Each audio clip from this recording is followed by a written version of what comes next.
देख के पूरे चैप्टर की रिवीजन करा देते हैं। हम डेटा पे नहीं जाएंगे, ठीक है, क्योंकि डेटा का ये है कि जितना लर्न कर सकते हो कर लो। डेटा बिल्कुल ऐसा नहीं है कि इतना रिलायबिलिटी रखो कि आपको पूरा लर्न करना पॉसिबल है, ऐसा कुछ है नहीं। तो जितना तुम्हें इजीली बाय द टाइम तुम बार बार रिवाइज करते हो, एग्जाम्स में आता रहता है, उसके थ्रू जितना डेटा लर्न हो जाता है वो करो। क्योंकि सीबीएसई में बहुत ज़्यादा डेटाबेस क्वेश्चंस नहीं आते, बट हाँ सीयूईटी में डेटाबेस क्वेश्चंस आते हैं, तो तब तुम्हारे लिए डेटा को लर्न करना थोड़ा ज़्यादा ज़रूरी है। सीबीएसई में जो डेटाबेस क्वेश्चंस हैं वो मोस्टली या तो बहुत ही बेसिक वाले आते हैं जो बहुत हाईली इंपॉर्टेंट है, या फिर एनालिसिस करने को आता है कि आपको एक टेबल दे दी पूरा डेटा का, आपको पूरा डेटा एनालिसिस करना है। तो डेटा एनालिसिस करने के लिए क्या ध्यान रखना होता है कि जब भी डेटा एनालिसिस करोगे तो आपको की कॉन्सेप्ट्स पता होने चाहिए, जो भी उनकी मेजर हेडिंग्स हैं और जिस बारे में वो टेबल बात कर रही है, तो उसकी की नोट्स आपको पता होंगे। आप उसके अकॉर्डिंगली डेटा को एनालाइज करके कंक्लूजन निकाल के लिखेंगे। कभी भी ये मत करना कि डेटा को एज इट इज लिखना शुरू कर दिया, नेवर। मतलब टेबल को वर्ड्स की फॉर्म में नहीं लिखना, बच्चे जनरली वही कर देते हैं, उस टेबल में जो डेटा है उसको वर्ड्स की फॉर्म में लिख देते हैं और वो गलत है, ठीक है। चलो अब आज हम लोग स्टार्ट कर रहे हैं रूरल डेवलपमेंट। रूरल डेवलपमेंट क्या है, नाम से पता चल रहा है, रूरल एरिया जो हमारे विलेज एरियाज हैं, जहाँ पे मोस्टली हमारा जो प्राइम है वो एग्रीकल्चरल मेन इम्पोर्टेंस है, इम्पोर्टेंट सोर्स ऑफ अर्निंग है, वो हमारे रूरल एरियाज हैं।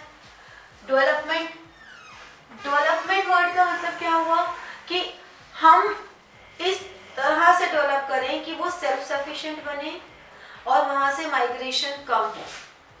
तो rural development means a comprehensive term. Rural development क्या हुई, एक कॉम्प्रिहेंसिव टर्म हुई which essentially focuses on the action of development of that particular area which is lagging behind in overall development of economy। यानी कि एक overall development of जो rural areas हैं उनके लिए एक कॉम्प्रिहेंसिव टर्म जो हम यूज कर रहे हैं जिसमें बहुत सारी चीजें आ जाएंगी, वो हमारा रूरल डेवलपमेंट है। तो why rural development is important, so that rural areas की प्रोडक्टिविटी इंक्रीज हो। प्रोडक्टिविटी इंक्रीज होने के लिए है, ठीक है ना, ऑल्टरनेट वेज ऑफ लाइवलीहुड हो, क्योंकि वहाँ पे डिस्गाइज्ड अनएम्प्लॉयमेंट बहुत ज़्यादा होती है। क्या होती है डिस्गाइज्ड अनएम्प्लॉयमेंट?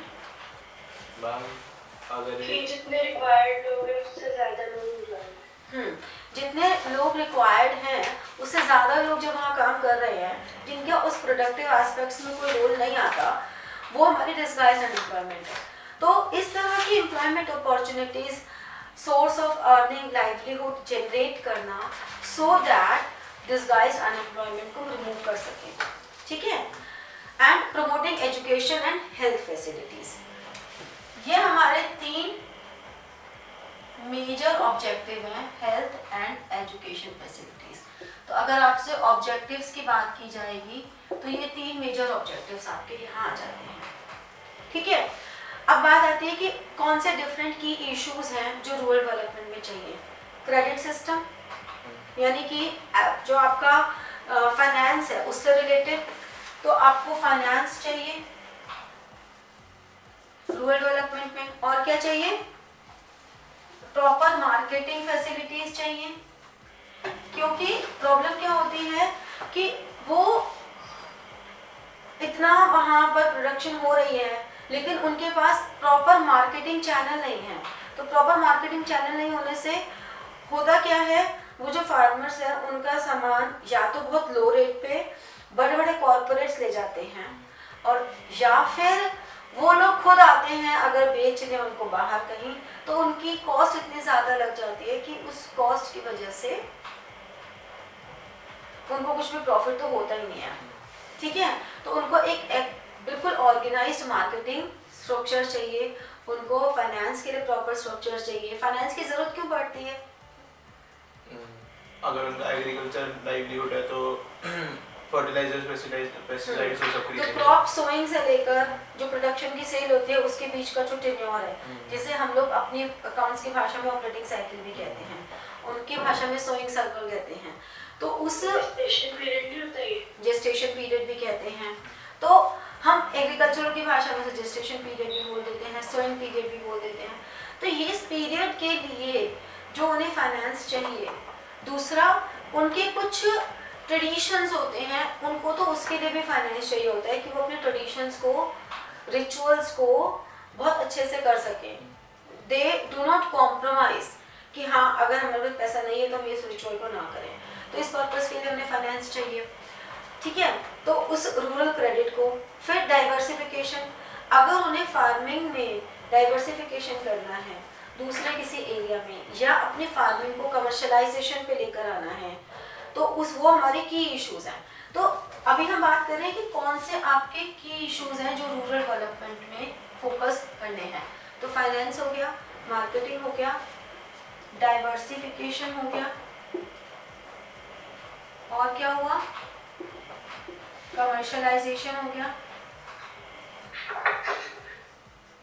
कि कमर्शलाइजेशन पर हो जाता है, ठीक है। ऑर्गेनिक फार्मिंग, ऑर्गेनिक फार्मिंग को इम्पोर्टेंस देना, ये भी हमारे पास इम्पोर्टेंट है, क्योंकि आजकल लोग आफ्टर कोविड तो स्पेसिफिकली लोग हेल्थ की तरफ थोड़े ज़्यादा इंक्लाइन हो गए हैं, अवेयरनेस ज़्यादा आ गई है। तो ऑर्गेनिक फार्मिंग, बट एक्चुअली में कौन ऑर्गेनिक फार्मिंग कर रहा है, उनको प्रॉपर वो फैसिलिटीज़ देना कि वो लोग कर सके ऑर्गेनिक फार्मिंग, क्योंकि ऑर्गेनिक फार्मिंग से हमारा फिर सस्टेनेबल डेवलपमेंट पे भी इम्पैक्ट आता है, ठीक है। Honest system of land reforms, हमने लैंड रिफॉर्म्स इतने सारे अप्लाई तो कर दिए थे, लेकिन उसके बावजूद भी वो लैंड रिफॉर्म्स का बेनिफिट फार्मर्स तक नहीं पहुंचा था, ठीक है। उनकी हेल्थ, तो लैंड रिफॉर्म्स उनके लिए हेल्थ, ऐसे बहुत सारे रूरल एरियाज आज भी एग्जिस्ट करते हैं जहाँ पर एक भी हॉस्पिटल नहीं है, उनको अपनी बेसिक मेडिकल फैसिलिटीज़ के लिए भी बहुत दूर जाना पड़ता है। तो रूरल डेवलपमेंट में हेल्थ इंक्लूड होती है, sanitation, sanitation facilities. Modi ji ने पीछे काफ़ी वो कैंपेन चलाए थे कि आप टॉयलेट्स बनाओ तो उसके लिए आपको पैसा मिलेगा। तो क्यों? क्योंकि वहाँ पे सब ओपन एरिया में करते हैं, ओपन एरिया में करने से वहाँ पे जर्म्स, इन्फेक्शंस, ये सब होता है। तो सैनिटेशन फैसिलिटीज़, पब्लिक हेल्थ का ध्यान रखना, ठीक है ना। फिर लिटरेसी, एजुकेशन तो बहुत दूर की बात है, अभी तो पहले लिटरेसी तो लेकर आओ। अभी भी आज के समय में भी हमें लगता है कि अरे आज के समय में ऐसा कौन है जिसे लिखना पढ़ना भी नहीं आता। तो लिटरेसी वर्ड का, लिटरेट वर्ड का जस्ट मतलब इतना ही है कि आप you can write and read. तो राइट एंड रीड वाली चीज़ें भी अभी बहुत जगह नहीं पहुंची हैं, ठीक है। अगर लिटरेसी लेवल पे आ गए हो तो एजुकेशन को प्रमोट करना, अगर बेसिक एजुकेशन पर आ गए हो तो हायर एजुकेशन को प्रमोट करना, हायर एजुकेशन पर आ गए हो तो टेक्निकल एंड प्रोफेशनल एजुकेशन को लेना। तो ये सब ऐसे पॉइंट्स हैं जो कि रूरल डेवलपमेंट के की इशू एरियाज हैं, ठीक है। आप एजुकेशन के साथ साथ स्किल डेवलपमेंट, एजुकेशन अगर उनकी बेसिक भी है बट उनके अंदर ऐसी कोई स्किल होनी चाहिए जिससे कि वो अपना लाइवलीहुड अर्न कर सकें। फिर इन सब के बाद इंफ्रास्ट्रक्चर, इंफ्रास्ट्रक्चर में फोकस करना। इंफ्रास्ट्रक्चर में सब कुछ आ जाएगा, इलेक्ट्रिसिटी आ जाएगी, इरिगेशन आ जाएगा, रोड्स आ जाएंगी, ट्रांसपोर्ट आ जाएगा, प्रॉपर वाटर मैकेनिज्म आ जाएगा कि उनको रेन के लिए, नेचुरल रेन का वेट ना करना पड़े। तो ये सब हमारे की इश्यूज हैं कि रूरल डेवलपमेंट में इरिगेशन एक ही चीज नहीं होगी। क्या चीज़? आपने बोला प्रॉपर वाटर मैकेनिज्म चाहिए और इरिगेशन। हाँ, मतलब टर्म्स अलग अलग सब एक ही बातें हैं, लेकिन समझाने में तो फिर एक बात को अलग अलग तरीके से बोलेंगे ना, ठीक है ना। इरिगेशन थोड़ी ब्रॉडर टर्म होती है और जो वाटर मैकेनिज्म है वो बहुत स्मॉल टर्म होती है, वहाँ पे सिर्फ एक ही पिट होता है, और इरिगेशन में बहुत सारे फैक्टर्स पर ध्यान देते हैं, ठीक है। तो ये सब हमारे रूरल डेवलपमेंट के की इश्यूज हो जाते हैं। अब हम एक एक करके बात करते हैं जो हमारे मेजर इश्यूज हैं उनके ऊपर। जैसे कि हम रूरल क्रेडिट पे बात करते हैं कि रूरल क्रेडिट हमें क्यों चाहिए होता है। रूरल क्रेडिट हमने अभी बात करी कि हमें अपने जेस्टेशन पीरियड के लिए और कुछ बेसिक उनके जो रिचुअल्स हैं which they can't avoid, social norms जो उनके हैं उनके लिए चाहिए होता है। अब हमारे पास दो सोर्सेज हैं, एक इंस्टीट्यूशनल सोर्स है और एक नॉन इंस्टीट्यूशनल सोर्स है। नॉन इंस्टीट्यूशनल सोर्स मतलब अनऑफिशियल हो गया, वो कोई प्रॉपर ऑर्गेनाइज फॉर्म नहीं है, उसकी कोई रूल्स नहीं है, कोई गाइडेंस नहीं है। तो जैसे कि आपने अपने पड़ोसी से ले लिया, दोस्त से ले लिया, रिश्तेदार से ले लिया, ये सारे नॉन इंस्टीट्यूशनल है। लेकिन इंस्टीट्यूशनल सोर्स हमारे लिए काफ़ी ज़्यादा इम्पोर्टेंट है, क्योंकि कोऑपरेटिव क्रेडिट सोसाइटीज़ हो गई, कमर्शियल बैंक्स हो गए, रीजनल रूरल बैंक्स हो गए, सेल्फ हेल्प ग्रुप्स हो गए एंड नाबार्ड हो गया। नाबार्ड आपका अपेक्स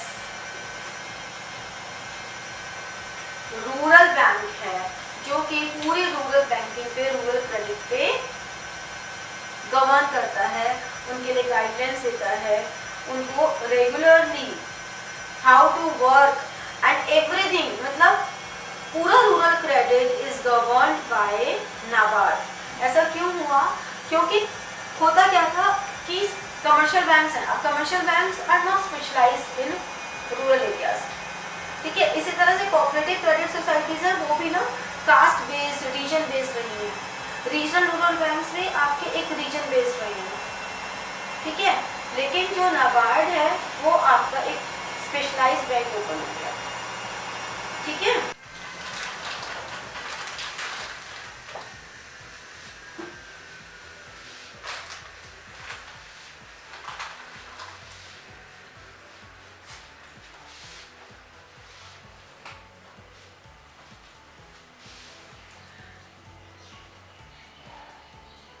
रूरल क्रेडिट में जो नॉन इंस्टीट्यूशनल सोर्स हो गए वो कौन से हो गए? भाई बंधु हो गए, दोस्त यार हो गए, कमीशन एजेंट्स होते हैं वो भी हो गए, ये सब नॉन इंस्टीट्यूशनल सोर्स हो गए, ठीक है। इनका कोई गाइडेंस नहीं है, इनका कोई मैकेनिज्म नहीं है, इनके लिए कोई रूल्स नहीं है, कोई लॉ नहीं है। तो नॉन इंस्टीट्यूशनल सोर्स थोड़े रिस्की होते हैं क्योंकि वहाँ पे कोई गाइडलाइन फॉलो ही नहीं हो रही है, बहुत ही अनऑफिशियल इनफॉर्मल वे है वो। बट इंस्टीट्यूशनल सोर्स क्या है? वो गवर्नड हैं, चैनलाइज्ड हैं, उनके रूल्स हैं, रेगुलेशंस हैं, एक सिस्टम है, ठीक है, उसके अंदर काम कर रहे हैं। अब उसमें से कोऑपरेटिव क्रेडिट सोसाइटीज हैं। कोऑपरेटिव क्रेडिट सोसाइटीज बहुत अच्छी है, लेकिन फिर भी वो कोऑपरेटिव क्रेडिट सोसाइटीज हैं, मतलब वो कुछ लोगों ने कोऑपरेट करके बनाई, वो रीजन बेस्ड हैं या कास्ट बेस्ड हैं। ऐसे ही रीजनल रूरल बैंक्स भी आपके रीजन बेस्ड हैं, तो वहाँ पे कहीं ना कहीं आपका जो रूल्स हैं वो ज़्यादा कॉम्प्लेक्स हो जाते हैं। कमर्शियल बैंक्स में क्या हो रहा है? कमर्शियल बैंक्स बहुत अच्छी हैं, कमर्शियल बैंक्स में कोई प्रॉब्लम नहीं है, बहुत अच्छा उनका सिस्टम बना हुआ है, सब कुछ बना हुआ है। But commercial banks are not specialized banks, तो वो मेनली अर्बन एरियाज में ओपन हुए। फिर डेवलपमेंट के लिए, रूरल डेवलपमेंट के लिए कमर्शियल बैंक्स के ऊपर ये डाला गया प्रेशर कि भाई आपको एक रूरल ब्रांच भी ओपन करनी है, but they are not specialized in it. तो उनको वहाँ पे भी वो उतना ही स्ट्रॉन्ग वर्किंग सिस्टम रख रहे हैं जिसकी नॉलेज ही नहीं है फिर वहाँ के लोगों को, तो वो उनकी जो रूरल एरियाज की स्पेसिफिक प्रॉब्लम्स है उन प्रॉब्लम्स पे फोकस नहीं कर पा रहे थे, ठीक है। सेल्फ हेल्प ग्रुप्स भी ओपन हुए थे। सेल्फ हेल्प ग्रुप्स बहुत बढ़िया चीज़ आई थी कि उन्होंने सोचा कि ये जितने भी बैंक्स हैं, सोसाइटीज़ हैं, ये सब जो है इनका तो प्रोसेस बहुत लंबा है, तो छोड़ो इन सबको, अपना खुद के सेल्फ हेल्प ग्रुप्स बनाते हैं हम। मतलब हम 10 लोगों ने मिलकर अपना ग्रुप बना लिया, हर महीने उसमें कुछ पैसे डाले, जब जिसको ज़रूरत है उसको दे दिया with a nominal amount of interest, तो सबका अच्छा और बढ़िया चल रहा था। लेकिन धीरे धीरे धीरे धीरे सेल्फ हेल्प ग्रुप्स इतना पॉपुलर हो गए कि अब पूरा इंक्लिनेशन सेल्फ हेल्प ग्रुप्स पर ही आने लग गया, ठीक है। फिर आए कि अब क्रेडिट सिस्टम तो फैलता जा रहा है, कोई तो चाहिए नहीं गवर्न करने वाला। अब जो कोई तो चाहिए गवर्न करने वाला, तो इनको गवर्न करने वाला कौन आया? नाबार्ड। क्या फुल फॉर्म है नाबार्ड की? National bank for agriculture and rural development. National bank for agricultural and rural development. ये 1982 में एस्टैब्लिश हुआ था। अब जैसे ये वाला डेटा है, ये ईयर है, ये इंपॉर्टेंट है लर्न करना कि नाबार्ड, ये तो और सिंपल भी है कि नाबार्ड कब एस्टैब्लिश हुआ था, 1982 में हुआ था। ठीक है, तो नाबार्ड का जो मेन फंक्शन था वो ये था कि oversee the activities of all rural credit, make strategy and plans for all rural credit system, और उसको थोड़ा इजी बनाना, फार्मर्स को प्रोटेक्ट करना, वहाँ पर ये इसको बढ़ावा देना कि सब लोग इस प्रोसेस को समझें, जाने, और कोई भी बीच में इनका रॉन्ग बेनिफिट ना ले पाए। ये नाबार्ड ने पूरा इंश्योर किया।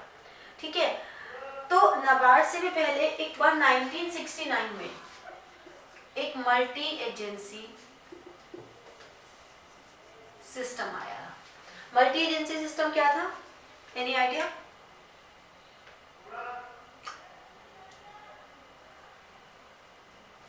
मल्टी एजेंसी सिस्टम ये था कि एक हिरार्की बनाई गई कि ये टॉप मोस्ट है, फिर ये इनके अंडर में है, ये इनके अंडर में है, जिससे कि जो रिमोट टू रिमोट एरियाज है वहां तक भी रूरल क्रेडिट पहुंच पाए। इनफैक्ट जब मल्टी एजेंसी सिस्टम बनाई गई, उसने काम करना शुरू किया और वो फैलनी शुरू हुई, उसके बाद ये हुआ कि अब तो ये इतना स्प्रेड हो चुकी है अक्रॉस द विलेजेस कि इनको गवर्न करने के लिए भी कोई चाहिए, तभी नाबार्ड आया था। ठीक है, तो ये रूरल क्रेडिट हो गया। फिर नेक्स्ट हमारे पास आता है एग्रीकल्चरल मार्केटिंग। मार्केटिंग में क्या आता है? मार्केटिंग वर्ड का मतलब तुम लोगों ने बिजनेस स्टडीज में भी पढ़ा है, लेकिन यहाँ पे थोड़ा सा डिफरेंट है। यहाँ क्या कह रहे हैं? एग्रीकल्चरल मार्केट क्या है? ये इस तरह का मार्केट है which includes gathering the produce, जो भी हमारा प्रोडक्शन है उसको गैदर करना आफ्टर हार्वेस्टिंग, फिर उसको प्रोसेस करना। जो भी हमारी प्रोडक्शन है पहले उसे गैदर किया, फिर उसको प्रोसेस किया, क्योंकि जरूरी नहीं है जिस फॉर्म में हमारा पूरा प्रोडक्शन आ रहा है खेतों से वो एज इट इज तो कंजम्पशन के लिए नहीं जाएगा, that needs production. Production process के बाद बेसिकली उसको हमने ग्रेड किया, अलग अलग कैटेगराइज किया। ग्रेडिंग मतलब अलग अलग तरह से उनको कैटेगराइज किया on the basis of quality, तो वो कैटेगराइज किया। उसके बाद उनकी पैकेजिंग,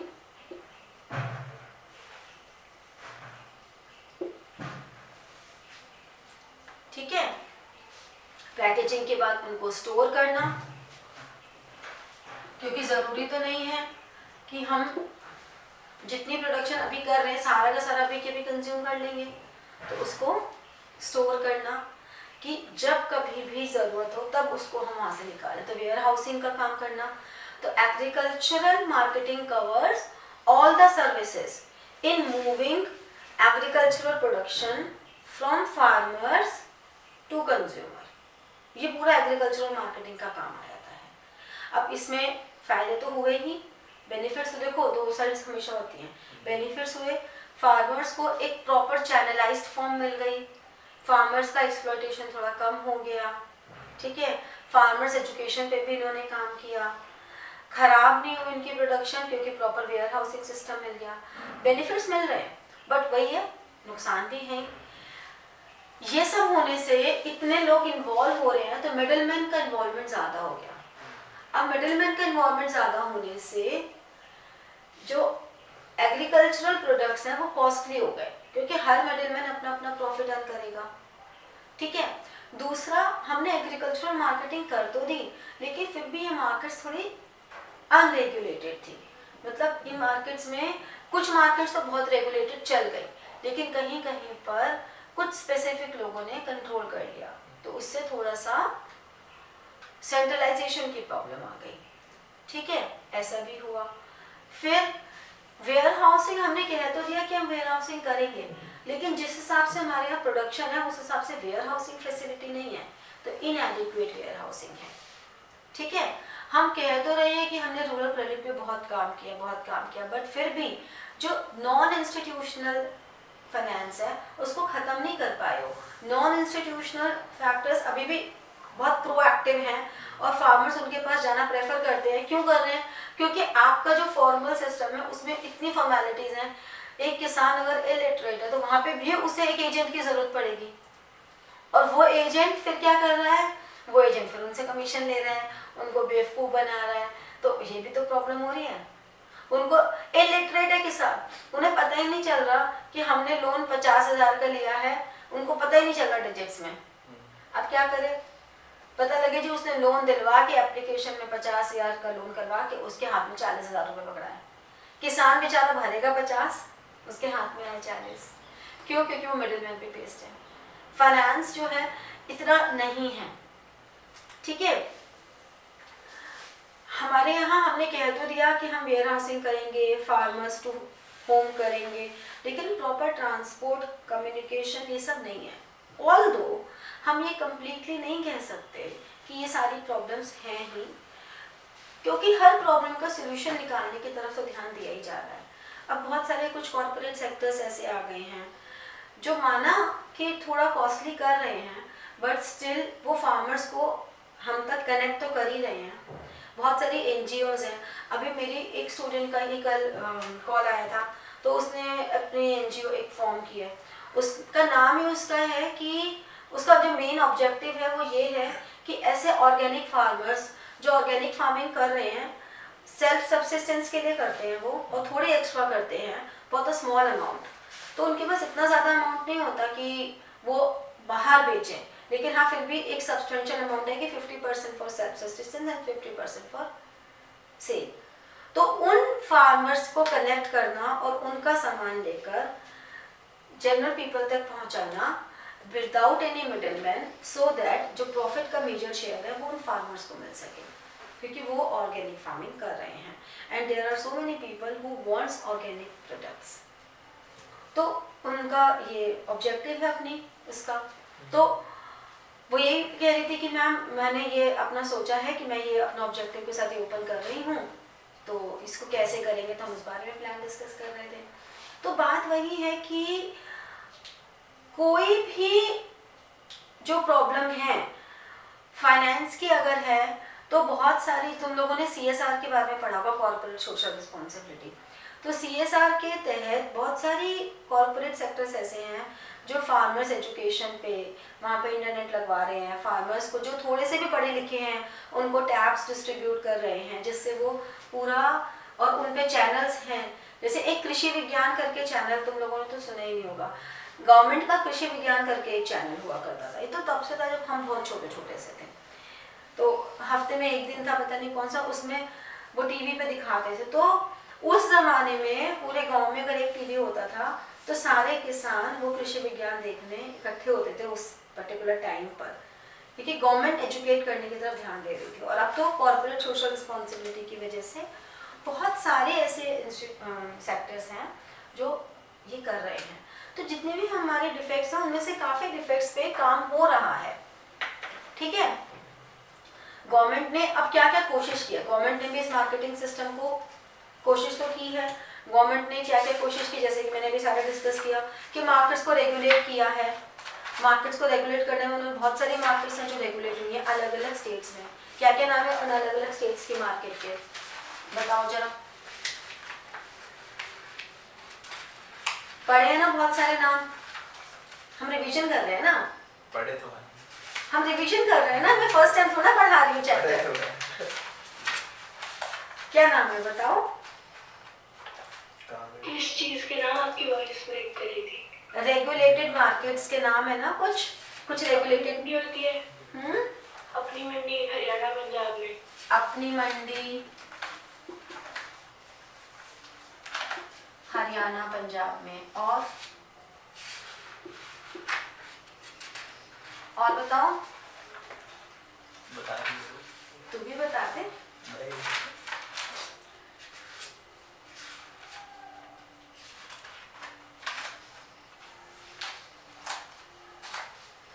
नेक्स्ट बताओ। रितु बाजार। रितु बाजार कहाँ के हैं ये? आंध्र प्रदेश। आंध्र प्रदेश। और उजावर संदीस। अगर NCERT में दिया हुआ है तो ये आ सकता है, चाहे खत्म हो गए तब भी। कहाँ पे है? तमिलनाडु। तमिलनाडु। और हड़स पर क्या है वो? हड़स। मंडी, पुणे। तो ये आपको मैच द फॉलोइंग में आ सकते हैं या एमसीक्यूज में आ सकते हैं। ये रेगुलेटेड मार्केट है। फिर गवर्नमेंट ने कुछ cooperative societies, warehousing facilities, subsidize transport, ठीक है, मार्केट इंफॉर्मेशन को बहुत ज़्यादा स्प्रेड करना, और उन्होंने एक एमएसपी और एक पीटीएस, ये दो सिस्टम भी उन्होंने ओपन किए।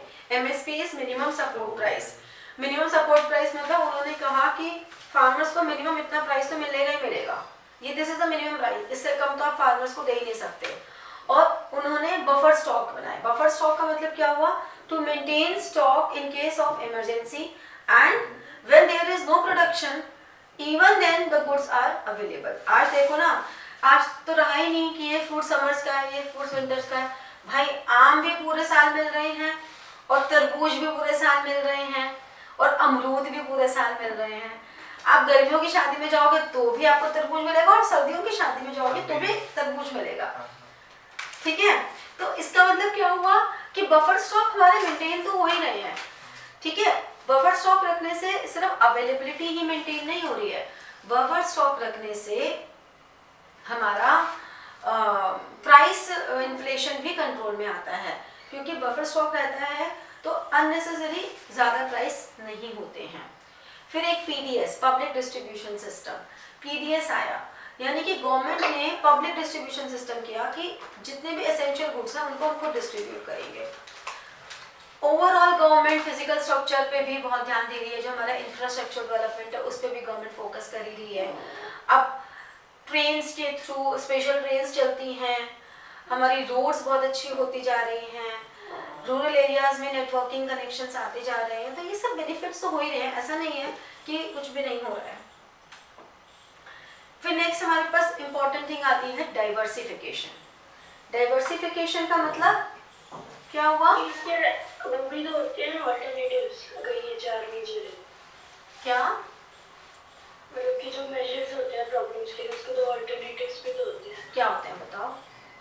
कि रीजन ऑफ फार्मर्स मार्केट और एमएनसीज से अलायंस। हाँ, तो ये सब तो फिर ऑल्टरनेटिव, मैंने कहा ना कि कॉर्पोरेट सेक्टर तो इन हो ही गए हैं। ये तो हम सारे मेजर्स ही तो कर रहे थे इतनी देर से, जो मैंने सारा बताया ये मेजर्स ही तो हैं कि क्या क्या तरीके और हैं जिनसे कि एग्रीकल्चरल पे हमारा इम्प्रूवमेंट हो रहा है, ठीक है। फिर डाइवर्सिफिकेशन,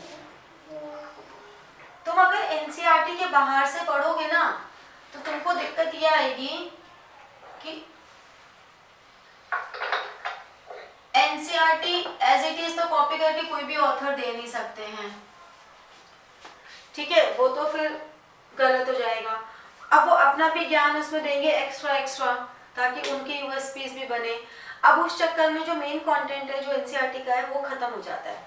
तो किसी भी ऑथर की बुक पढ़ो, मैं ये नहीं कह रही, मैं किसी ऑथर को क्रिटिसाइज भी नहीं कर रही हूँ, किसी भी ऑथर की बुक पढ़ो, बट अपना फोकस पॉइंट एनसीईआरटी ही रखो, चाहे बच्चों को वो कितनी भी बोरिंग लगती है। मोस्टली सारे बच्चे एक ही बात बोलते हैं, एनसीईआरटी बहुत बोरिंग है। बात बोरिंग की नहीं है, बात मार्क्स की है। हम चाहे कितनी भी बड़ी बड़ी बातें कर लें कि अरे ये सब नॉलेज इंपॉर्टेंट है, मार्क्स आर नॉट इम्पॉर्टेंट, किसको अपने मार्क्स याद है, ये सब अच्छी बातें हैं, सुनने में बहुत अच्छी लगती है, but apart from all these things सब मार्क्स के लिए पढ़ रहे हैं। 99% बच्चे मार्क्स के लिए पढ़ते हैं, पेरेंट्स भी कहें कितना, लेकिन मार्क्स ही चाहिए, टीचर्स भी कहें कितना मार्क्स ही चाहिए, तो मार्क्स तो इम्पोर्टेंट है ही। तो अब वो बुक बोरिंग है या कुछ भी है, पढ़नी तो पड़ेगी ही। तो एनसीईआरटी को फोकस पॉइंट रखो। हाँ, आई नो एनसीईआरटी में कई बार बहुत बड़े बड़े पैराग्राफ्स हैं, पॉइंट्स नहीं है, तो उसके लिए आप किसी भी ऑथर की बुक पढ़ लो, बट ये ध्यान रखो कि एनसीईआरटी से बाहर नहीं जाना।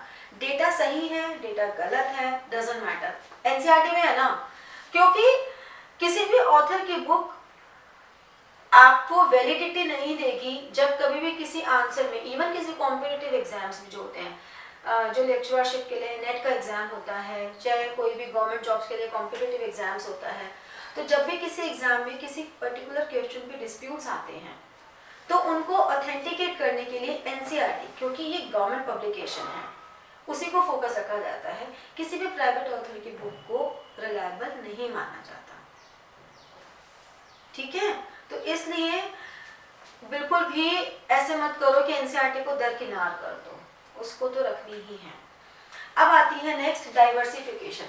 डाइवर्सिफिकेशन हमारे पास दो तरह से होता है। एक तो ये कि हम डाइवर्सिफिकेशन ऑफ क्रॉप करें, क्रॉप रोटेशन पे फोकस करें, यानी कि ये तो हमारी फार्मिंग एक्टिविटीज ही हो गई ना। फार्मर्स को इस तरह से एजुकेट करना कि आप मॉनसून अगर नहीं आया तो मॉनसून नहीं आने से आप पता लगा फसल खराब हो गई, तो ऐसा ना हो, मॉनसून के ऑल्टरनेटिव्स रखना, या फार्मिंग को कमर्शियलाइज करना, या प्राइस फ्लक्चुएशंस अगर हो रही हैं तो फार्मर्स के रिस्क को मिनिमाइज करना, ये फार्मिंग एक्टिविटीज का ही पार्ट है। क्रॉप रोटेशन करना मतलब मोनोक्रॉपिंग नहीं करना, मल्टीपल क्रॉपिंग। मोनोक्रॉपिंग जो होती है उसका मतलब है सिंगल क्रॉप, मोनो मतलब सिंगल, सिंगल क्रॉप पे बेस मत रहो, मल्टीपल क्रॉपिंग सिस्टम पर आओ, और एक क्रॉप आपकी लैंड को अलग तरह से फर्टिलाइज करके जाती है और उसके बाद दूसरी क्रॉप उसको किस तरह से बेनिफिट देती है, ये एजुकेशन स्प्रेड करना, फार्मर्स को ये समझाना। इसीलिए तो अब कितने एजुकेटेड लोग हैं जो फार्मिंग में जाने लगे, मतलब farming is a career now. Masters in agricultural होने लगा है, पीएचडी इन एग्रीकल्चर होने लगा है, एंड यंग जनरेशन एक अच्छे एनवायरनमेंट के लिए एंड इसको एक अपना प्रोफेशन लेने के लिए they purchase land and they go there and do farming, तो वो कर रहे हैं फार्मिंग, ठीक है। तो ऐसा नहीं है कि अब किसान बेचारा और गरीब वाली कैटेगरी के लोग ही, मतलब अच्छा किसान है, ओह गरीब बेचारा, कहानियों में ना एक गरीब बेचारा किसान, नो डाउट अभी भी है ऐसे फार्मर्स, बट अब किसान is not the synonym of बेचारा या गरीब, ये चीजें भी हो गई हैं। तो हमारा जो डाइवर्सिफिकेशन है वो दो एस्पेक्ट से हो रहा है। एक, हम फार्मिंग में ही उनके अलग अलग स्टेप्स जो उनकी प्रॉब्लम्स है, चाहे वो इलेक्ट्रिसिटी है, चाहे वाटर है, चाहे वो प्राइस है, चाहे वो मार्केटिंग है, चाहे वो क्रेडिट है, जो भी प्रॉब्लम्स हैं उन प्रॉब्लम्स को सॉर्ट कर दें। दूसरा, हम नॉन फार्म एक्टिविटीज में चले जाएं। नॉन फार्म एक्टिविटीज में क्या कर जा सकते हैं, एनिमल हस्बेंड्री है, फिशरीज है, हॉर्टिकल्चर है, ठीक है ना, स्मॉल कॉटेजेस इंडस्ट्रीज हैं, या इंफॉर्मेशन टेक्नोलॉजी भी अलग से एक हमारे पास हब हो गया है। यंग जनरेशन जिनको कंप्यूटर्स की नॉलेज है वो वहाँ पे अपना पूरा एक हब खोल के बैठते हैं जो सारा आईटी का काम करते हैं, ठीक है। समझ में आई बातें कि ये हमारे पास अलग अलग डाइवर्सिफिकेशन के एरियाज है जो नॉन फार्म एरियाज में। अब इसमें थोड़ा सा डेटा है जो कि लर्न करना जरूरी है इन सारी पांचों इंफॉर्मेशंस में, वो मैं तुम्हें लिखवा देती हूँ। तो ये आपका पास पूरा इंपॉर्टेंट डेटा है जो आपको लर्न करना जरूरी है। एनिमल हस्बेंड्री में जो हमारे मेजर एनिमल्स हैं, cattle, goat, fowl, camel, horses, ponies, mules, ये हमारे मोस्ट इम्पॉर्टेंट है, जिसमें कि कैटल ने सबसे ज़्यादा लिया हुआ है 303 मिलियन केटल्स एट प्रेजेंट हमारे पास, as per the latest data available in NCERT हमारे पास ये है, ठीक है। तो अब अगर गूगल से आप सर्च करोगे आपको कोई और फिगर भी मिलती है तो आपको वो कंसिडर नहीं करनी है, आपको 303 मिलियन कैटल पे ही फोकस करना है, ठीक है। तो इसमें जब एनिमल हस्बेंड्री की बात हो रही थी तो एनिमल हस्बेंड्री में बहुत सारे आते हैं बिजनेस, तो क्योंकि जो नॉनवेज फूड है वो भी एनिमल इसमें आ जाता है, और मिल्क प्रोडक्शन भी। तो मिल्क प्रोडक्शन में अगर देखा जाए तो सबसे ज़्यादा जो रहा है सक्सेसफुल वो रहा है गुजरात। ऑपरेशन फ्लड एक आया था कॉन्सेप्ट, ऑपरेशन फ्लड में क्या हुआ था, पूलिंग ऑफ मिल्क फार्मर्स की गई, कि जैसे हम बात कर रहे थे कि बहुत सारे फार्मर्स हैं जिनके यहाँ मिल्क हो रहा है, उन सबको पूल अप किया गया कोऑपरेटिव सोसाइटीज के थ्रू, मिल्क ऑपरेटिव सोसाइटीज हमारी ओपन की गई, जिससे कि जो पूरा ओवरऑल मिल्क है वो एक साथ इकट्ठा किया जाए फिर उसको मार्केटिंग के लिए भेजा जाए। तो इस पर्पज से इसका नाम था ऑपरेशन फ्लड। जो मिल्क प्रोडक्शन थी और मिल्क के मार्केट में अवेलेबिलिटी वो ऑलमोस्ट 4 टाइम्स इंक्रीज हो गई थी इन 1966।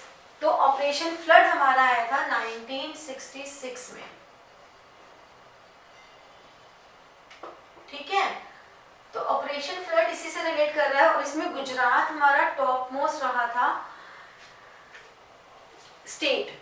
फिर ऑपरेशन फ्लड के बाद धीरे धीरे धीरे धीरे ये चीजें और स्प्रेड होती गई और जितनी भी ये स्टेट्स हैं, उत्तर प्रदेश, एमपी, मध्य प्रदेश, आंध्र प्रदेश, महाराष्ट्र, पंजाब, राजस्थान, इन स्टेट्स में ये और ज्यादा स्प्रेड हो गया और ओवरऑल 1950 से 2016 तक जो मिल्क प्रोडक्शन है वो 10 टाइम्स इंक्रीज हो गई। मतलब 4 टाइम्स तो ऑपरेशन फ्लड आते ही हो ही गई थी, इमीडिएट इफेक्ट तो 4 टाइम्स आ ही गया था, उसके बाद वो 10 टाइम्स पर आ गया और अभी तो पता नहीं कितना मेनी टाइम्स हो चुका है, अब तो बहुत ही ज्यादा हो चुका है। ठीक है, क्योंकि अब ये इतने से स्टेट्स में रिस्ट्रिक्ट नहीं है, अब तो ये ऑल ओवर इंडिया फैल चुका है। ठीक है, फिर नेक्स्ट हमारे पास फिशरीज। फिशरीज का तो पता ही है कि फिशरीज का बिजनेस कहाँ होता है, जहाँ पे भी सी एरियाज हैं। अब इसकी भी अपनी कुछ प्रॉब्लम्स तो रही हैं, ऑल्दो जितने भी कोस्टल एरियाज के लोग हैं उनका जो मेन सोर्स ऑफ लाइवलीहुड है वो फिशरीज ही रहा है, बट इलिटरेसी भी उनमें सबसे ज्यादा है। तो उन लोगों को ये अवेयरनेस ही नहीं है कि फिशरीज भी एक इम्पॉर्टेंट सेगमेंट है या हमारा एरिया भी बहुत इम्पॉर्टेंट सेगमेंट है। दूसरा, वो all the time sea coastal area में रहते हैं तो वहाँ की हवा में मॉइस्चर बहुत होता है और वो क्योंकि सी में ही रहते हैं फिशेस के चक्कर में बहुत ज़्यादा टाइम तक, तो उनको स्किन डिसीज और इस तरह की प्रॉब्लम्स भी बहुत ज़्यादा हो जाती हैं, जिसकी तरफ अभी तक बहुत ज़्यादा ध्यान गया नहीं है। तो हमारा जो फिशरीज वाला एरिया है वो अभी भी उतना डेवलप नहीं हुआ जितना हमारे यहाँ, क्योंकि 3 टाइप हम लोग 3 तरफ से हमारी जो कंट्री है वो सी से है, तो देखा जाए तो हमारे पास कोस्टल एरिया काफ़ी ज़्यादा है, कोई छोटी रेंज नहीं है हमारे पास। फिर भी हम लोग इस बिजनेस में बहुत ज़्यादा डेवलप नहीं कर पा रहे हैं। क्यों नहीं कर पा रहे इस सेक्टर को डेवलप? क्योंकि अभी तक इसका ध्यान ही नहीं है, अवेयरनेस ही नहीं है। उनकी तो अवेयरनेस है ही नहीं, गवर्नमेंट का भी ध्यान उस तरफ नहीं गया है कि उनका मेन सोर्स ऑफ लाइवलीहुड है, इसीलिए सिर्फ 0.9% ऑफ जीडीपी ये करता है।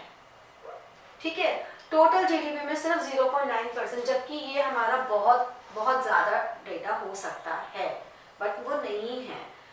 मेन जो हमारे स्टेट्स हैं, अब ये स्टेट्स आपके एमसीक्यूज में भी आ सकते हैं, मैच द फॉलोइंग में भी आ सकते हैं कि वेस्ट बंगाल हो गया, आंध्र प्रदेश हो गया, केरला, गुजरात, महाराष्ट्र एंड तमिलनाडु, ये मेजर स्टेट्स हैं जो फिशरीज में कंट्रीब्यूशन दे रहे हैं। सोचो इतने सारे स्टेट्स, 6 स्टेट्स मिलके भी सिर्फ 0.9% ऑफ जीडीपी दे रहे हैं, तो कमी है। फिर नेक्स्ट हॉर्टिकल्चर। हॉर्टिकल्चर हमारा किससे डील करता है? हॉर्टिकल्चर का मतलब क्या हुआ? खाना, फ्रूट्स, वेजिटेबल्स। तो हमारा हॉर्टिकल्चर में ये सारी एक्टिविटीज आती हैं। ठीक है, एग्रीकल्चरल डाइवर्सिफिकेशन में चल रहा है। और किस में आएगा? Agricultural activity diversification. क्या? एग्रीकल्चरल एक्टिविटी डाइवर्सिफिकेशन तो नॉन फार्म एक्टिविटीज होती है, तो फार्म एक्टिविटी होगी। कौन सी? हॉर्टिकल्चर। हॉर्टिकल्चर भी तो फार्म नहीं है, हॉर्टिकल्चर तो नॉन फार्म में आते हैं, क्योंकि हॉर्टिकल्चर में बहुत सारी एक्टिविटीज ऐसी हैं जो कि आप एग्रीकल्चरल के बाहर होकर भी करते हो। आपको इसके लिए ज़रूरी नहीं है कि पूरे ओपन खेत ही चाहिए हॉर्टिकल्चर के लिए। फार्म एक्टिविटीज होती है जिनके लिए आपको प्रॉपर खेत चाहिए होते हैं, मतलब ज़मीन बहुत सारी ऐसी चाहिए होती है। हॉर्टिकल्चर में भी चाहिए, लेकिन होती है नॉन फार्म एक्टिविटीज ही है, मतलब ये मिक्सचर है ऐसे कह सकते हो, but this is not the pure agricultural activity. ठीक है ना, तो हमें ये सारी की सारी उसमें आ जाती है, डाइवर्सिफिकेशन में आती है। ठीक है, तो हॉर्टिकल्चर हमारा नॉन फार्म में ही आता है। अगर हम कैटेगराइज करने पर आएंगे तो ये नॉन फार्म में ही आएगा। ओके, हाँ, ठीक है। तो हॉर्टिकल्चर हमारी किससे डील करती है? हॉर्टिकल्चर हमारी डील करती है फ्रूट्स एंड वेजिटेबल्स, स्पाइसेस, इन सब से डील कर रही है।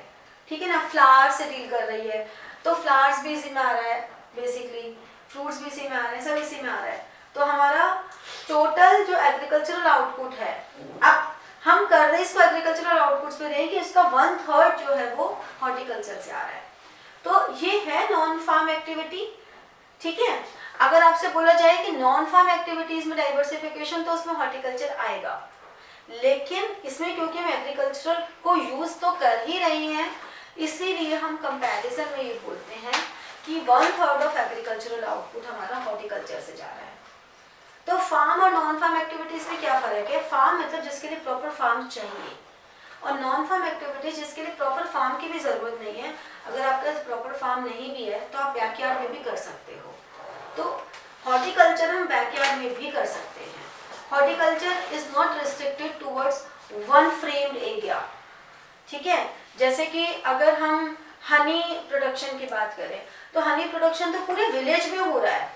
पूरे विलेज में जितने भी पेड़ है वहाँ पर हनी बीज हो रही हैं, तो वहाँ से हमारा हनी प्रोडक्शन आ रहा है। तो वो एक फार्म पे रिस्ट्रिक्टेड नहीं है बिल्कुल भी, ठीक है। तो इसलिए इसको हम बोलते हैं नॉन फार्म एक्टिविटीज़ है। बट हम ये कहेंगे कि 1/3 ऑफ वैल्यू ऑफ आउटपुट जो एग्रीकल्चर है वो हमारी हॉर्टिकल्चर से है। और अगर जीडीपी की बात करें तो जीडीपी में 6% ऑफ जीडीपी हमारा हॉर्टिकल्चर पे जा रहा है। मेजर जो हमारे फ्रूट्स हैं, mangoes, bananas, coconut, cashew nuts and spices, ये हैं। और अगर हम ऑल ओवर वर्ल्ड की रैंकिंग में देखें तो हमारी रैंकिंग सेकेंड लार्जेस्ट प्रोड्यूसर है फ्रूट्स एंड वेजिटेबल्स के लिए, ठीक है। तो अब बात ये आती है कि फायदे नुकसान सबके होते हैं। डाइवर्सिफिकेशन के फायदे क्या हैं?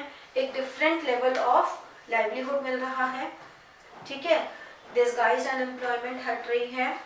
माइग्रेशन जो कि रूरल से अर्बन एरियाज में माइग्रेशन होकर आ रहे हैं, वो माइग्रेशन हमारा कम हो रहा है। सस्टेनेबल डेवलपमेंट हमारी प्रमोट हो रही है, ठीक है।